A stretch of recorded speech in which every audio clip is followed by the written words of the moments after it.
Magandang hapon sa ating lahat. Nandito si Nanay Jovita from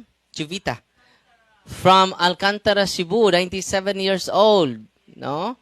Lagi siyang nanonood sa punto por punto dito sa ating programa at grabe yung kanyang sigla na pumupunta dito kahit sakripisyo talaga pagpunta dito.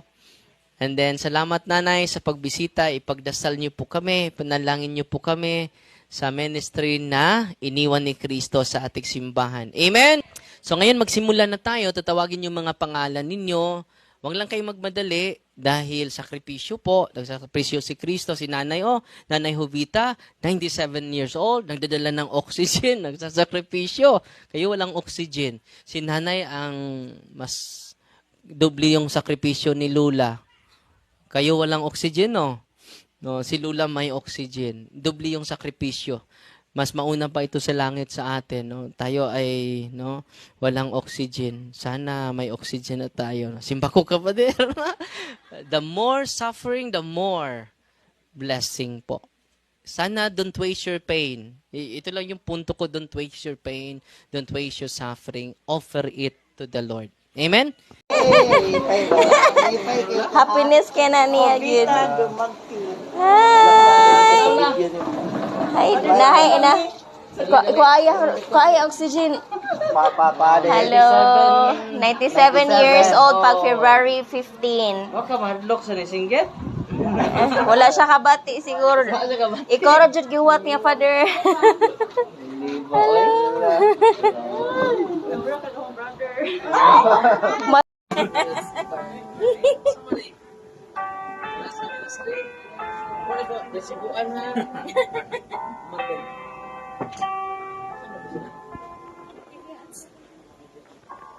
Picture na rin.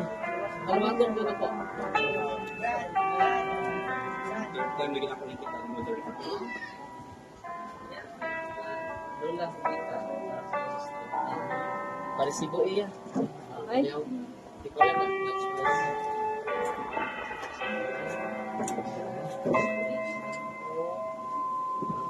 Ikaw may kinatasaan kita. Yeah. Big one siya. Dialysis.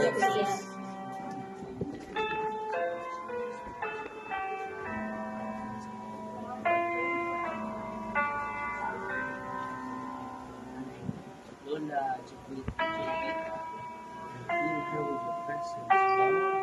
Feel your consolation. Amen. Amen. Kapit na mo 100. Yes. Thank you. Hindi na, ha? Ha? Mapunan pangit.